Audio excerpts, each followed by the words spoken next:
Dr. Sarah Saldivar. Did I pronounce it right? Yeah, Zaldivar. Zaldivar. Okay, perfect. So Yeah. what's your heritage? So I am Lebanese. I lived Okay. all my life in Lebanon, halfway across the globe. And then when I was 25, I literally had just graduated with my master's in nutrition and dietetics. And in less than a month, I hopped on a plane on a one-way ticket to Miami to do my PhD in exercise physiology with a minor in nutrition. Technically nutrition was like the supporting field. It was a whole year that you're supposed to take, but they took that out because obviously I had my bachelor's and my master's in nutrition dietetics. I was also a licensed dietitian. So yeah, I did that. And I taught at the University of Miami and I worked on research while being a doctoral student. And I also started teaching at Miami-Dade College, which I continue to do up until today. That's great. So what made you want to get in the nutrition and physical background? Losing weight. Were I you just wanted to lose weight. were did you deal with being overweight like growing up? Oh yeah. Ever since I hit puberty, I had started putting on extra body fat, and I was very aware of it because one time, like a classmate of mine, I think we were like 11, and he said, "Oh, you like," very nonchalantly, like he would just say, "Oh yeah, you're fat." I was like, "What?" I would be Yeah. horrified. And so ever since then, I that turned into a preoccupation with diets and weight loss and body image issues and low self-esteem and all that kind of stuff. And I tried crash diets and fad diets where I would starve myself and then binge. So that starvation binge cycle began and lasted for a while. And depression, anxiety. There were more things going on at the time. It wasn't just the weight gain, it was also just like I grew up in an emotionally constipated family. So Mm. you didn't talk about your emotions. I didn't have a good relationship with my parents. So it was a bunch of things, which obviously made my eating disorders worse, the binge eating, depression, suicidal attempts. So it was really, really bad.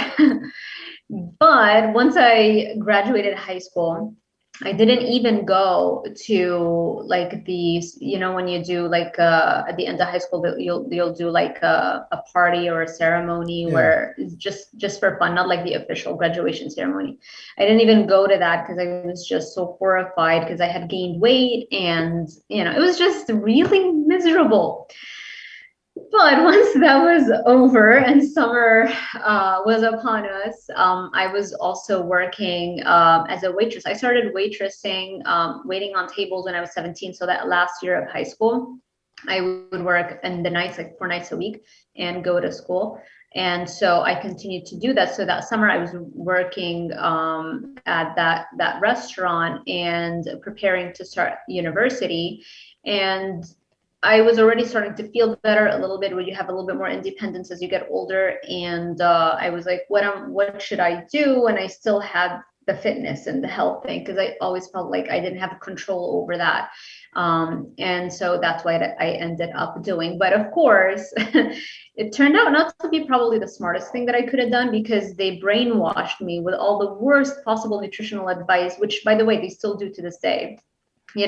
Stay away from the fats and eat all the fiber and eat all of the carbohydrates. And that just, in a way, it helped just understanding the notion of calories and if it fits your macros, helped me gain a little bit more understanding that even if I ate something bad, it doesn't mean everything, was over. I could still, fit it in. So that helped a little bit, but definitely did not help me achieve my health and fitness goals anytime, any quicker. Yeah. So yeah. I was gonna ask you, how did you see, and I mean, we're seeing it today, but the things that you were taught in school, I imagine, is completely different from what you actually believe today. Yeah. You need the carbs. I mean, the whole food pyramid that we're taught as kids is almost completely like I believe that it's almost garbage. I tend not to believe any of that. You're 100% right. It's worse than garbage. 100% right. And it's driven by really the fact that the Academy of Nutrition and Dietetics is in bed with the food companies and they work hand in hand with them and they promote their products. And even before they worked so closely with them, It started by a group of people that had religious beliefs who thought that masturbation is a sin and that we should eat more vegetarian and vegan diets because that basically wipes out your libido. In other words, you become unhealthy. It's like, great, let's push that. And so since then, the Academy of Nutrition and Dietetics has still to this day been plagued by this belief that plants are good and meat is bad. And they just do the studies to confirm their biases, and they cherry pick the studies to confirm their biases. And not once do they entertain the thought that they are so completely dead wrong. Right. So you more often than not today, like your personal diet is more of is it animal? Carnivore. Yeah, it's all carnivore, or is it more animal Carnivore. based? Okay. How did you get to this? Yeah, yeah. And let's not say carnivore because, I had a quest bar today. So, but that's not like just today because I really had like not even one moment to eat between my workouts, and I had interviews and then another interview. But I try not to do more than one a day in terms of like calories, not more than, 200 calories of anything that's not carnivore. So the only things that I can think of is like it could be a quest bar or it could be a collagen shake that sometimes I make. I use the whole milk. I don't use almond milk, and I'll do like 1 cup of berries and some collagen powder.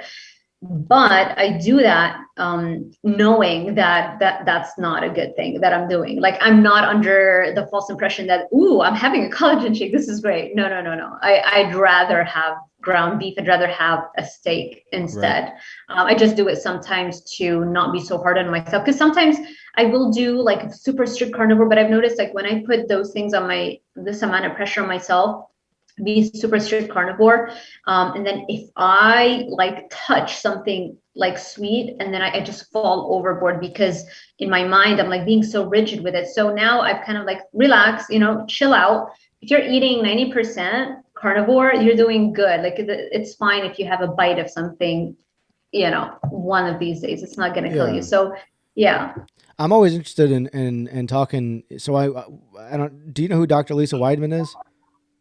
She's yes, yeah, she's an eye doctor. Yes, and a carnivore, yeah, long time carnivore. yeah. Yes, So she was one of the first carnivores that we talked to, and I'm always amazed at talking to a female who only eats meat, because it's typically not thought of as being very feminine. Right. But I've started to see like more and more women eating this way, and they look fantastic. I mean, the skin's glowing, they're healthy. Is that kind of what you saw? Like, how was your transition from, I guess, a healthy diet to the carnivore, and what kind of changes did you start seeing? So unfortunately, because I decided to go through academia, and unfortunately, because I decided to become a dietitian, it was a much harder road for me, ironically, because I spent years being brainwashed and being shown the studies that they want to show you only, right? The high fiber diets, whole grains, all that kind of crap.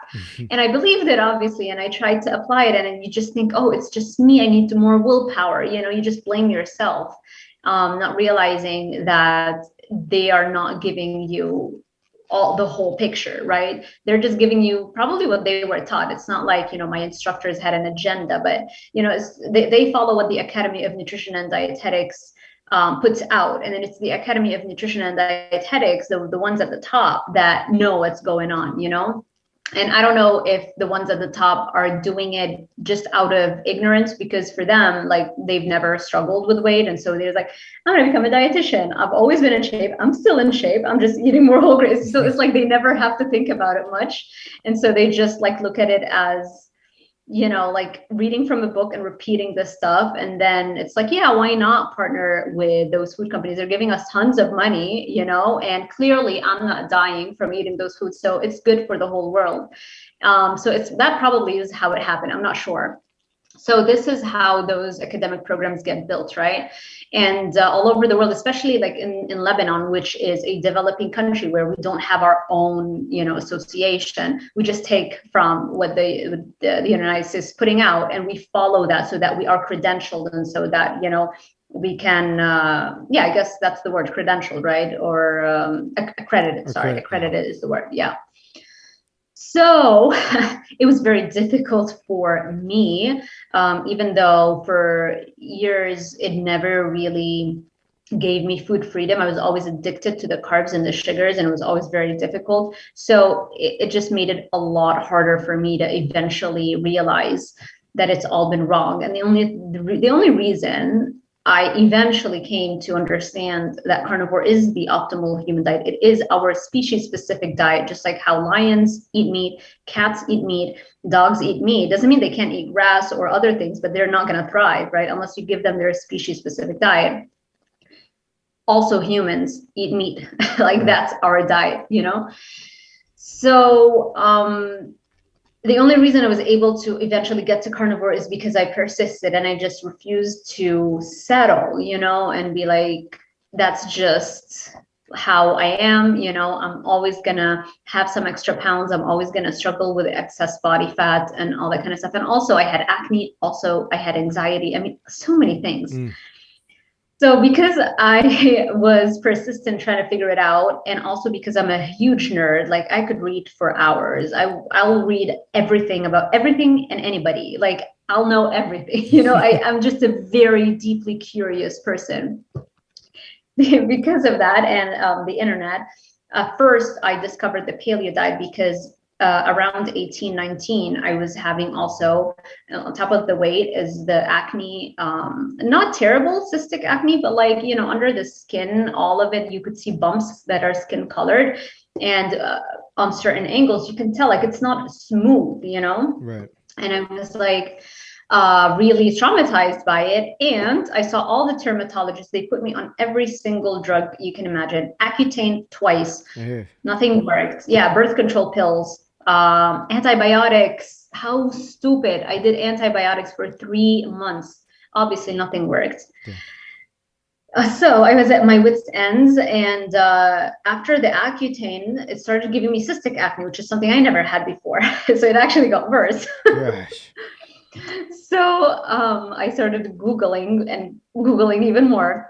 And I came across the book called The Acne Cure by Dr. Lauren Cordain. And that was before Amazon and Kindle. So I had to buy it, and they sent it to me as a PDF file, like via email. And I took it to my library and I printed out the book.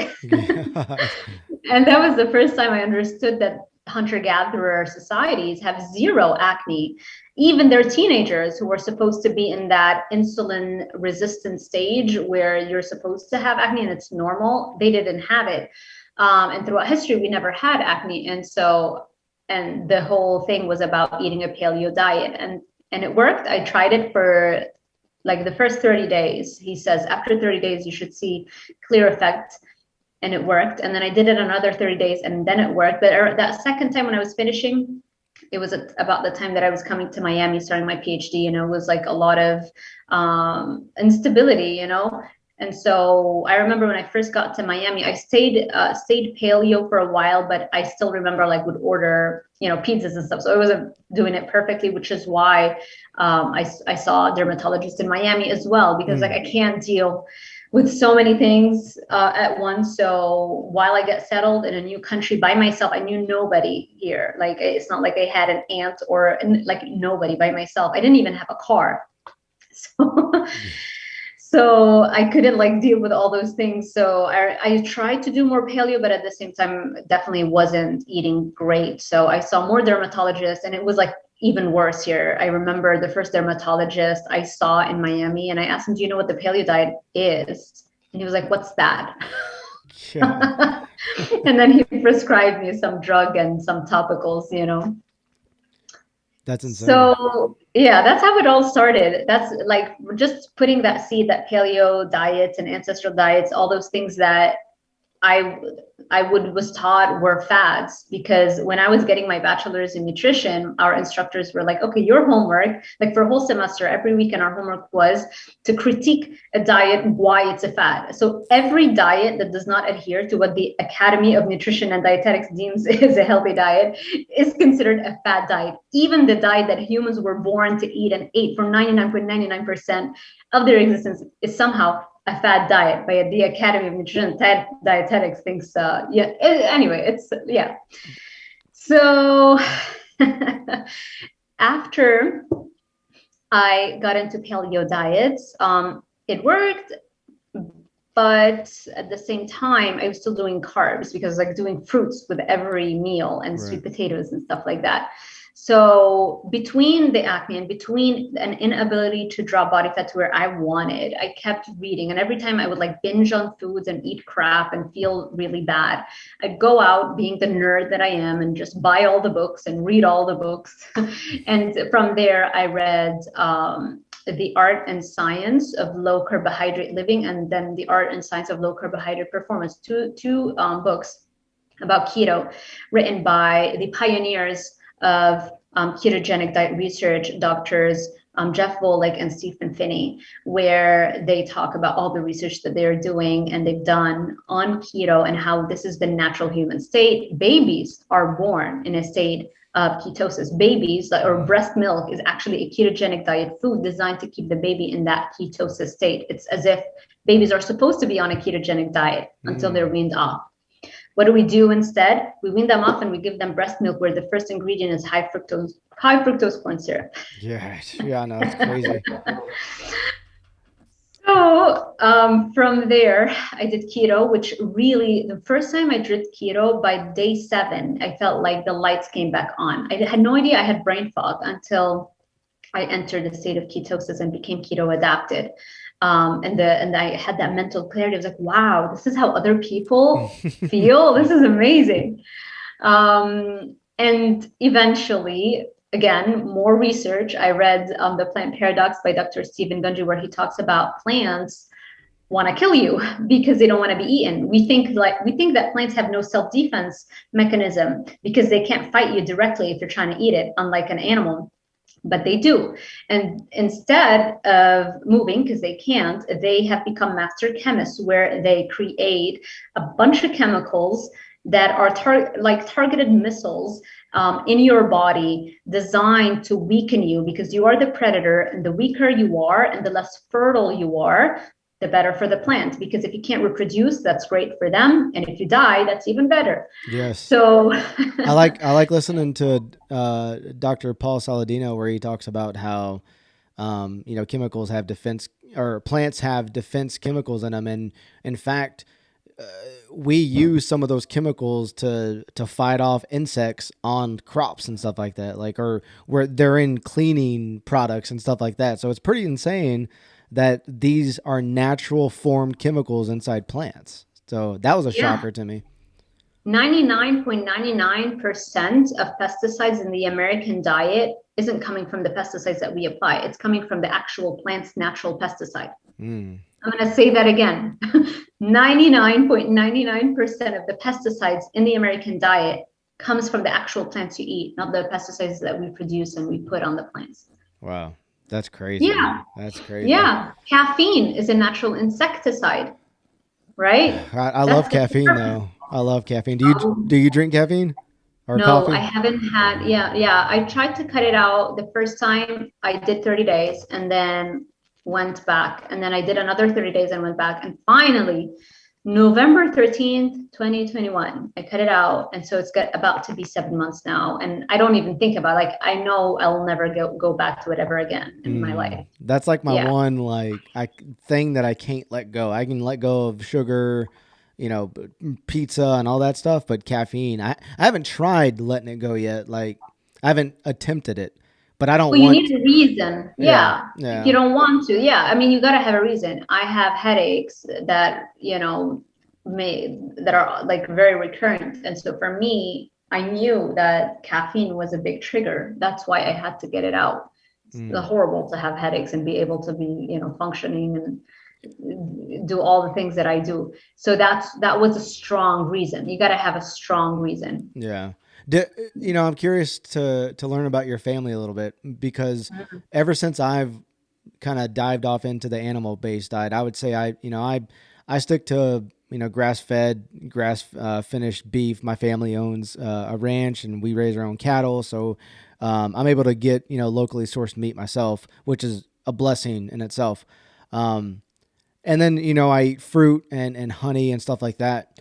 but my family hates, and even my wife, my kids, they hate when I like start talking about if they have something like acne or something, or they got like a sore muscles. I always am starting to attribute that to food.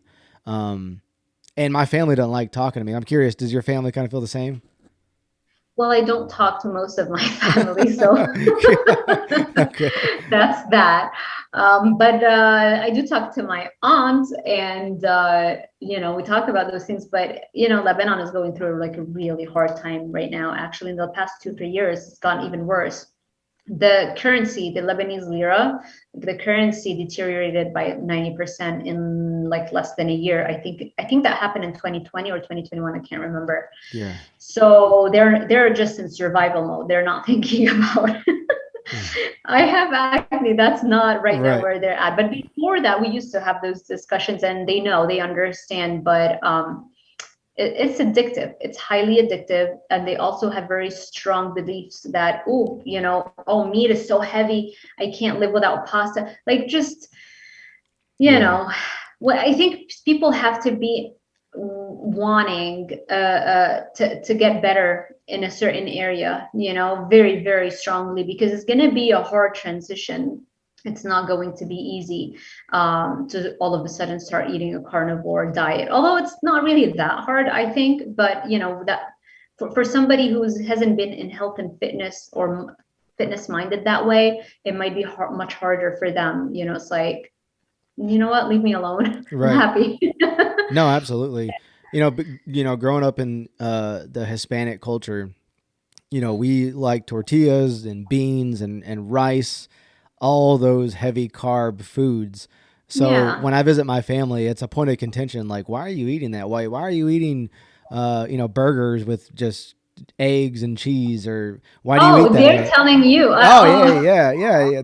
They think of me as weird, or because I don't feed my kids sugar in the mornings. I give them fruit or eggs, something of substance, Mm, instead of pancakes. So I'm kind of like good job. I'm Yeah. kind of the oddball out in the family because of Yeah. that. But Because you doing the right thing highlights the fact that they're not doing what they're supposed to mm, do. And it puts it in like, if you put them on the spot, just your existence around them. They're like, why do you want to remind me that I'm eating crap? It's not like they don't know they're eating crap, right.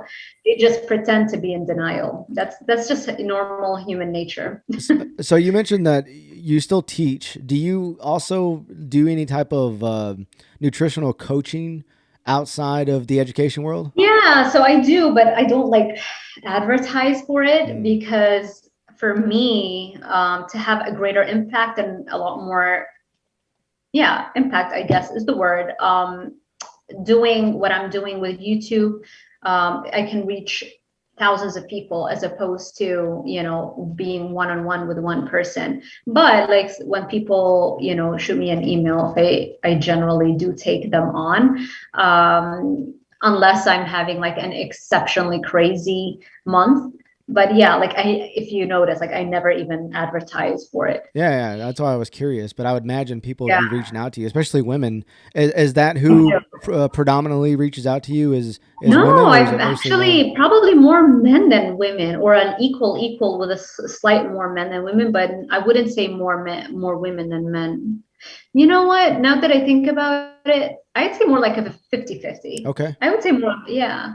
What? Yeah, there's definitely no, I'm not like skewed one way or another, because I feel like women, a lot of them understand, like they delve a lot into the nutrition stuff, like they follow that stuff very closely. Right. And so there, I get a lot of that for weight loss, bloating, things like that, or thyroid issues. But then with men, it's because we have a lot of men doing carnivore. I do think there is a little bit more men than women doing carnivore. And given that I'm in the carnivore world, I tend to get a lot more of that as well. Do you So that think evens out. do you think the sensational the sensation of of carnivore and how it's kind of picked up steam on social media, like Liver King, Paul Saladino.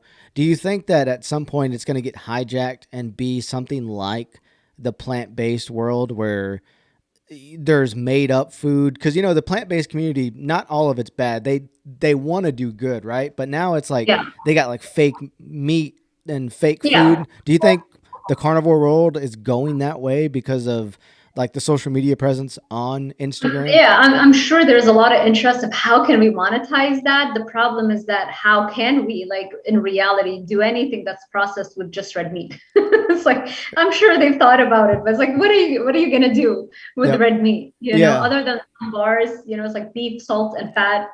It's difficult to do that. But with a vegetarian diet or a plant-based diet, I mean, the opportunities are endless. And so there's a lot more money there to be made, hence why you hear so much about it and why you have all these ads and all of these sponsored blogs and posts to push this message that plants are good for you. Let's put a health claim on that. It's just because there's a lot of money to be made. And so there's more incentive to enlist somewhat naive influencers who might think that a plant-based diet is healthy just because they haven't really had any issues, they just want to be healthier, and everybody says a plant-based diet is healthier. So it's like, yeah, sure, great, I will work with you, but yeah,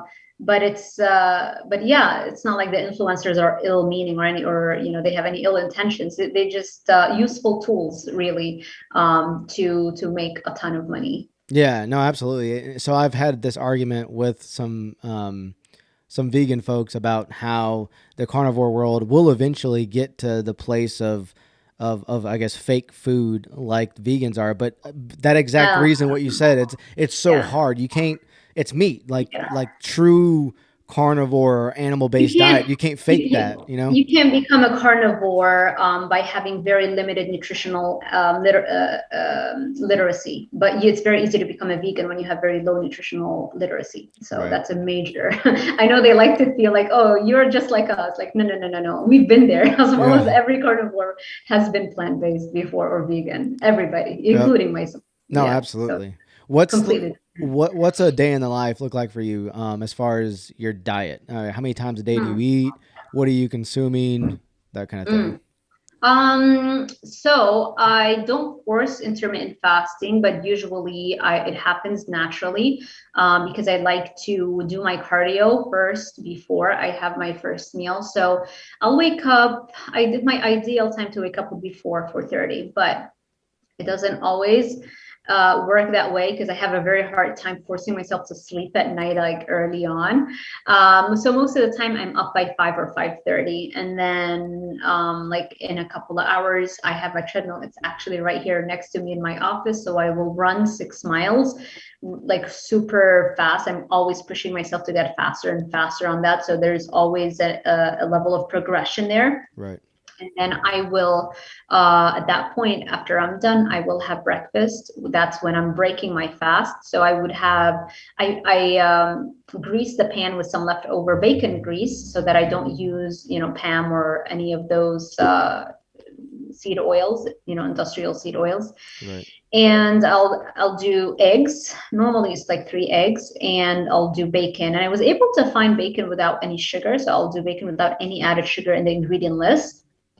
I'll do those, and then around like 4 hours later, I will have, let's say, a piece of salmon, and then sometimes it depends how late I had my breakfast. Sometimes it's like 2 meals a day, and sometimes it's 3 meals a day. So it depends how early I have my first meal. If I have my first meal very early on, I tend to have 3 meals a day. If I have my first meal very late, then I'll have 2 meals a day.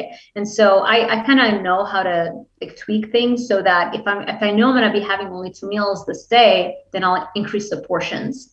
But yeah, generally, lunch and or dinner are very similar. It's either salmon or ground beef. Where And bacon. Sometimes I'll add just bacon to that. But yeah, it can be a rotisserie chicken. I could do that. I don't always go and buy myself a rotisserie chicken, so it's just easier to do ground beef.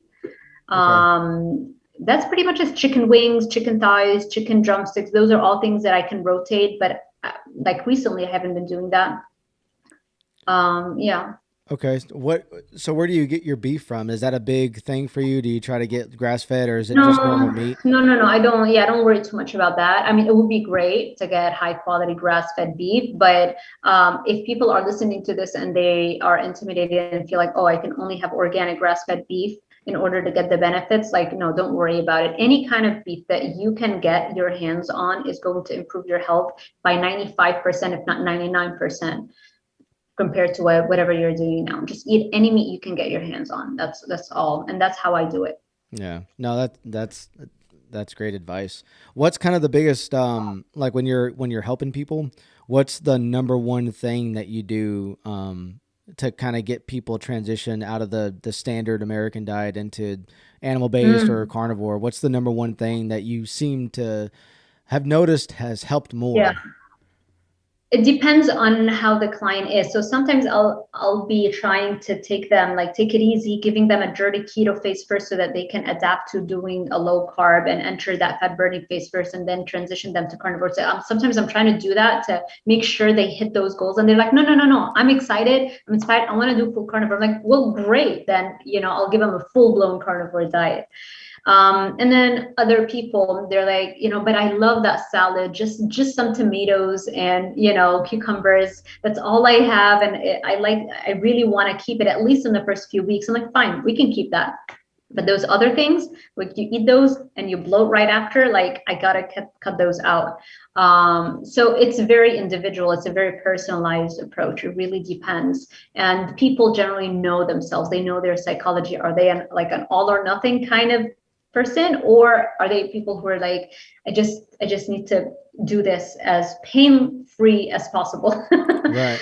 So yeah, there are different ways to go about it. I think for the vast majority, if not maybe like 50% of the people, they prefer to do it a little bit slow, especially if they're heavily addicted to foods. And so for those people, I do have a YouTube video on my channel. Dr. Sarah Zaldivar is the channel. And so just put my name and then put how to pull yourself out of sugar and carbohydrate addiction. Mm-mm. And I give you all the different foods you can have during that dirty keto phase, where there's almost no pain. Like, you don't feel the pain because you're still eating keto pizza, you're still eating keto ice cream, but at least it's giving your body a chance to recover the inflammation from all the carbs you've been eating. And after you do that for a couple of weeks, you will naturally want to cut that crap out. And then we remove those processed foods. And now we transition to, well, still doing low carb or keto, but now it's real whole foods like meats. No, that's great. Mm-hmm. Um, I want to get your thought on something because there's I forget who it is, but she talks a lot about like birth control for women and how it's so bad for you Yeah. and how it messes up your hormone system over long periods of time. What are your thoughts on that? And are you seeing a shift amongst women staying away from birth control versus back in the Yeah. 90s? I feel like everyone was taking it. Now it's almost like taboo to take it. Yeah, and that's good. I remember when I was put on birth control, well, it was mainly for my acne. I was never informed of the negative effects. I'm just a busy student, barely keeping my head above water, trying to do a PhD all by myself in a brand new country in a field that I never knew about because I was doing nutrition and now I'm doing exercise physiology. So I just wanted a quick patch, a band-aid to so that I'm not being so traumatized by my skin so I can, function and not be so depressed about it. And that's how I think this happens to a lot of students and a lot of younger women. But I feel I don't know if it's on a case by case basis, depending if you're lucky, if you are informed of all of the side effects or not. My experience with that has been, it never worked for me. My best friend, who's a nutrition professor, gave her acne and she was using it for contraception. It actually made her skin, gave her acne for the first time in her life. So she quit that. I have clients who I've worked with who were taking the contraceptives, and I made sure that I got them off of it and I gave them alternatives. And so that's been my experience. I don't know if, like, what's the overall. I don't know if everybody feels like it's taboo about birth control. I'm not familiar, or I don't know. Um, what I would say is that the problem with conventional medicine is that it does not address the root cause of the problem, right? It doesn't look into what is causing this disease. Let me add one more thing. When I was working at the University of Miami, I worked there on a project where we worked to rehabilitate stroke victims. Every single stroke victim in our study was middle-aged with clear comorbidities. So they had overweight or obesity or high blood pressure, etc. Except two young, very healthy, seemingly healthy women. The only thing that they had in common, they were like in their 20s, none of them had even hit 30. The only thing that they had in common is that they were on birth control. That's the only common denominator. It's like, how can a 20-year-old, 25-year-old have a stroke that requires rehabilitation? We were teaching them how to walk again, you know. So that's another experience I guess I could add with regards to, you know, what birth control pills could potentially do. And it's not like I have zero tolerance to side effects. You know, sometimes if I have a really bad headache, I'll take a Midol.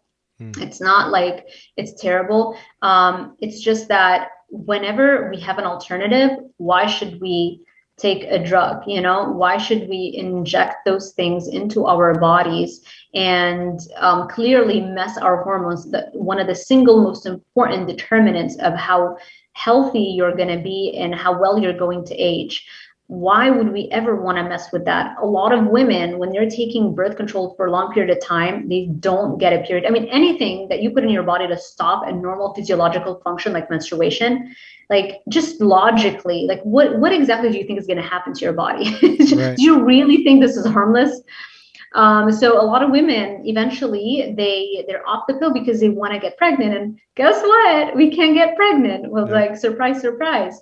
Yep. You've been sending a message to your body for decades telling it, I don't want to have a baby. And now all of a sudden you think that you can. I feel like today, like these days, everyone's waking up not just to nutrition, but everything what we're putting in our body. We're starting to like wake up to, hey, if it's not coming from the ground or an animal in some form or fashion, natural way, it's probably not good for you. So birth control is one of those, and I was interested to see what you know what you thought about it. Yeah, yeah. No, there's definitely a lot more awareness about living a clean life, you know, just overall. And that's great and fantastic, and we want more of that. But yeah, like with the birth control, it's a real problem when we mess our hormones and suppress them artificially. They have all kinds of side effects. Like people need to read that really and determine whether they are willing to take those risks for, especially like for acne, there's no reason to, because we know like diet is the number one thing you need to do, right? So it makes no sense. There is something you can do that's actually going to treat the root cause. Not only is it going to treat the root cause of your acne, it's going to treat the root cause of your ill health, because acne is just a reflection of poorer health. Now, with regards to contraception, there are also so many other non-toxic methods that you can use. And I think it's also something that we need to think of as women. Why is it that we need to poison our bodies with synthetic drugs, whereas men don't have to put anything in their bodies, you know, just so that we don't have a baby? So there has to be like a conversation between a couple so that they understand when is the fertile period, when is the ovulatory period, and what are the things that we can do, even though it might be a little inconvenient, but at least, you know, her body's not going to be damaged by that, so that if in the future she decides to have a baby, she doesn't struggle like so many women are struggling these days, or like she completely loses her period. Some women don't even get their period for like a year afterwards, if they do, you know, if they ever do get that. Yeah, it's a scary thing, you know, because I have daughters, and the more I see on, you know, the impacts on birth control and what they have, and what it does to women's bodies, I'm scared. You know, Yeah. there's two coins. You know, there's two sides to the coin. I don't want my daughters to get pregnant, and I know that, you know, I need to have the conversations with them, and they need to be aware of what sex can do. Yeah. But you know, kids are kids. You know, they're gonna make mistakes. Just hopefully, it's, True, you know, true. they're practicing Yeah. safe sex. You know. It's true. Yeah, and practice safe sex. No one is the ovulatory period. There are other things, although I'm not so sure how safe they are, like copper IUDs. But again, copper is a heavy metal. Some people struggle with too much copper buildup. Um, so I think honestly, I think the best thing is to use a condom and just pay attention during some, like there are like 4 or 5 days where you're like very high risk to get pregnant. Just chill out Right. those 4 to 5 days, you Yeah. know? And yeah, education and awareness for men and women, because a lot of the times, especially like as a teenager or a young adult, girls might be influenced. It depends, or even boys might be influenced. It depends on the level of self-esteem, really, of the child by the other person. You know, I know, like personally, in my experiences, it's like I'm always the one who suggests, no, let's use a condom. You know, and a lot of the times there's a little bit of resistance on the other end. So women need to be taught how to be assertive. You know, that's another thing that women struggle with, that we always want to be people pleasers. A lot of times we're raised to be people pleasers, right? Right. We want to smooth out any kind of resistance around us, and that also goes into those kinds of situations where you get pressured because you like the boy, or you like the man, and you don't, you don't want them to leave you because you only want them to wear a condom, otherwise you're not going to do it. Then, so I understand those situations. So yeah, education, self-esteem, self-confidence, self-assertiveness, all those things are really, really important. And I mean, I think they're going to turn Roe v. Wade. I don't know what Yeah. happened with that. That's Like, crazy, huh? that's what? Yeah, that, because it's like, well, then now if you get pregnant, then you're screwed, Right. basically. Yep. You know, My you French. you said something that was pretty. If a guy gets mad because the girl wants you to wear a condom, then Yeah, you need to stay away from that guy anyway. That guy's a piece of that's shit. You know what I mean? that's a But toxic relationship, 100%. yeah, Yeah, there's no yeah, boundaries. There's the guy's not respecting what the woman wants. So if the exactly. girl needs to run far away as fast as Exactly. possible. But it's I understand it's easier said than done, because like I grew up without a strong male figure. Like my father was like an absent figure in my life. So it was very easy for me to get into toxic relationships. You know, it Hmm. was very easy for me to be manipulated. So I do understand how much harder it can be. But you know, if you have a father like you are to your daughters, like they're so lucky to have a person who understands these concepts, and you show them what a man is supposed to be and how you're supposed to treat the other person and the woman in your life. And so they grew up knowing that that's the norm, and anything less than that they won't take it. But if you don't Right. have that, then you know, then you really need to, you know, work on yourself. But yeah, Do it's you? I'm curious. Whenever you're teaching, do you get to teach how you want to teach and what you want to teach, as far as nutrition, or maybe if it, yeah, it dies off into other things, or do you have to abide by yeah. like a certain framework? Yeah, there is a basic like textbook that we have to use, and I use the textbook that the the college assigns, because remember, we're from Miami-Dade College is a public college, so we receive funding from the government, and for the government to give you funding, you want to make sure everything is standardized. So there are basics. They choose the textbook.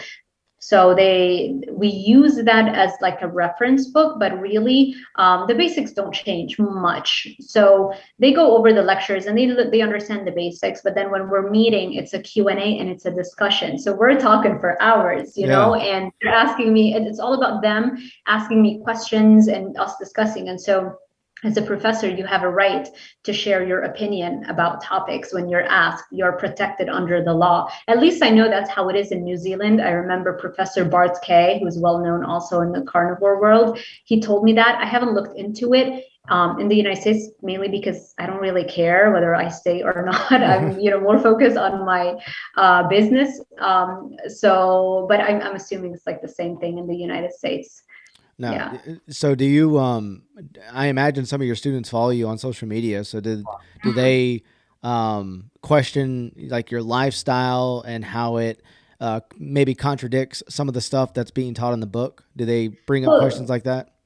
Yeah, sometimes they're confused, they're like, but wait, it says glucose is the main energy source, and but you're telling us fats and ketones are actually a better fuel source. So then I explained them, yes, like I have to give you the basics. You must know this stuff because you're gonna go, most of my students end up becoming nurses, not all of them, but the bulk, and then they end up working in hospitals. So I don't want them to have like a shock on the Right. first day in the hospital. It's like, why are you giving rice to a diabetic patient? It's like, what the hell? And so I tell them, like, I'm supposed to give you the basics, but at the same time, it's BS. And you need to know that there's a whole body of literature that completely opposes these cherry-picked information that are driven a lot by really by profit and lobbying efforts. Do you think at some point and in the future the textbooks are going to change to what's really correct, or do you think there's just too much money No, I think involved? just people are going to realize that going through academic programs is a waste of time.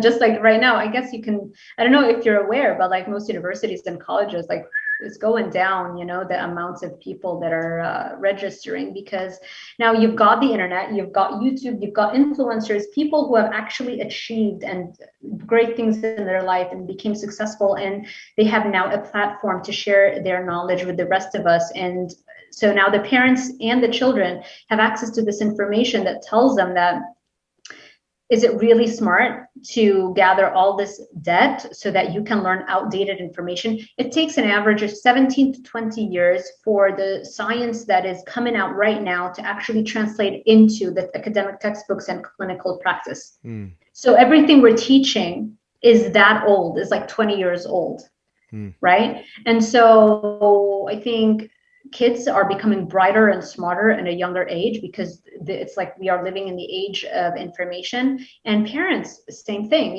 Parents want to do the best for their kids, and so I think I don't see how universities and colleges can really sustain this business model. This is the only business model that does not give you a guarantee or a full refund if you can't get a job afterwards. Yeah.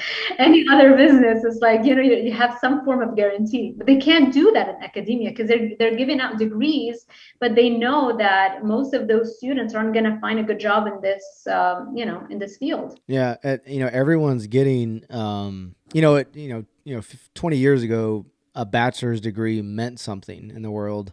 In the United States, now everyone has a bachelor's degree in something. You know what I mean? I'm going back to school right now for an engineering degree. I have a communications degree, but I work in the manufacturing environment. So I work in a plant setting.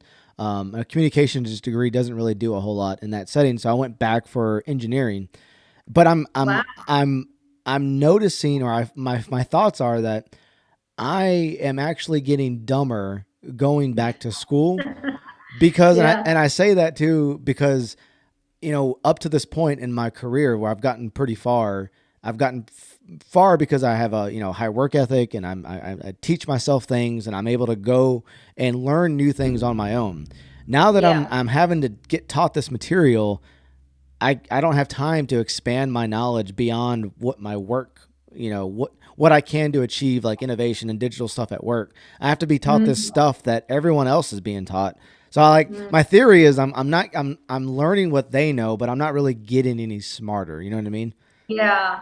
Yeah. And in a way, you're getting it from one perspective. I'm not sure with engineering if you can, like that might actually be probably one of the very, very few fields, like a lawyer, becoming a lawyer or becoming an engineer, where it might still be worth going through a traditional academic program. But it depends on your goal. Like, what is it that you want? Do you want to stay in that company and that degree is going to help you move forward, or do you want to be a full-blown entrepreneur, take more risks, but potentially make a lot more, have more impact and more money and all the stuff that comes with that? So Right. it No, no, depends. no. Yeah, I fully agree with what you're saying. I think there's some fields like, you said engineering, but I think like healthcare. There are some fields that you have to go to school for to learn these specific set of parameters to do stuff. But Yeah. I think as you were saying, we live in the information age. You can teach yourself so much off of YouTube and Google now, And faster and too. a Yeah. lot faster. And Yeah. I think we're gonna get to this point where you can almost take like for coding, programming, software, stuff like that. You can almost get accredited or get a degree or something like that offline now, and businesses and Yeah. companies are going to have to respect that at some point. Yeah. You know? Well, they're going to have to. I mean, there are already a lot of shortages in the market. So eventually it's like they're going to have to hire someone, Yeah. No. you know? Yeah. It's Yeah. crazy times. Um, what's your future plans? Where do you see yourself kind of in 5 and 10 years? Where do you want to take your social media presence, and how do you continue to Yeah. want to help people? Yeah, just more of what I'm doing. Growing my YouTube channel is my number one major effort, despite all of the censorship that is being inflicted on any health information that is not backed by the pharmaceutical companies. Because if you're recommending the vaccine, or if you're recommending, the traditional mainstream view of medicine, oh, you're golden. They'll push you up, and everything. But if you have anything that is not, that could potentially threaten some of those large companies and make the people less dependent on regular treatments and drugs, then like we saw with what happened the last 2 years with the pandemic. I mean, we got censored heavily. I received a strike on my YouTube channel Mm. because I put out a video teaching people how to strengthen their immune system with a diet, as opposed to, taking drugs. And the only thing was, like, the title was called the coronavirus diet, which it's not that sensational. I mean, all kinds of health books can have sensational titles, but that's exactly what was the purpose of the course, a diet to improve your outcomes if you happen to catch a virus, and better yet, like how to prevent that. And literally the next day, and it was getting tons of traction, literally the next day it got pulled down, Mm. and I received a strike. Thankfully, it wasn't like, not a strike, sorry, a warning. Thankfully, it wasn't a strike, because if you get 3 strikes, then they will take out your YouTube channel, and you won't even be able to create another YouTube channel in the future. So Yeah. it's really bad. So, censorship is real. I hope this is a real problem that seems to not go away. You remember, who Professor Bart K is? From what I hear, yeah, he Yeah. had 20,000. So he quit his job as a professor at a university teaching exercise physiology, nutrition, and cardiovascular health. Quit that job because he realized he's just teaching, rubbish, and they're not letting him talk about what he truly thinks is a healthier approach, which is ancestral diets and stuff. So he quit that and worked on his YouTube channel, and it took him like 4 years to get to over 20,000 subscribers, so that he can now has an income that matches what he used to make as a professor. Well, I just heard like 2 days ago, to all over, everybody's tweeting about it.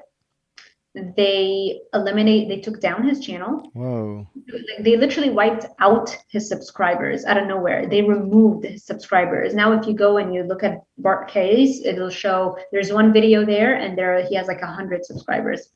That's freaking crazy. Right? Yeah. That should not be happening. Not in the United States of America. I did not come from Lebanon What? to the United States. What? I mean, You know, what? I mean, he was just talking about, like an animal based or an ancestral diet. That's all. It wasn't yes, he like just talks crazy. about, but yeah, I mean, freedom of speech, he's not inciting violence. He's talking about health and going back to real health. So I don't know. Censorship is definitely a problem, but despite that, that is my the thing that I'm working on the most, growing my YouTube channel, and of course, Instagram. Those are the two areas where I'm most active, and just creating, a business within that health sphere. Right. That's the full focus. No, I absolutely love your content, and I love the information that you're sharing, because um, it's truly helped me, and I know it's helped other people too, um, and I feel like a better person when I eat this way, and when I'm out in the sun, and when I'm exercising, and I feel better feeding my kids this way too, and I can see things in them. So I love talking to people like yourself, and I love the messaging that you put out, and it's overall all fantastic. So Thank you so much. yeah. So I appreciate your time. I know you're very busy, so I'll let you get back to your daily life. I had a great time with you, and I'll let you know when this comes out. All Thank you right. so much, Jonathan. This has been wonderful. I love talking with people who understand the importance of health and food, and have, can see through the BS that it propagates the vast majority of content out there. Unfortunately, not because people want to do that, just because it's just being ill-informed, and not having gone through a personal experience with applying that information. Because once you have to go through that personal experience and try to apply what everybody tells you is good for you, and you realize that that doesn't work, that's really when you dive deeper into the research and you take matters in your own hands. So I'm glad to know that it's working for you and your family. Thank you so much, Jonathan. Yeah. Thank you for your time. I'll talk to you later. Sure. Bye-bye. Bye. Bye.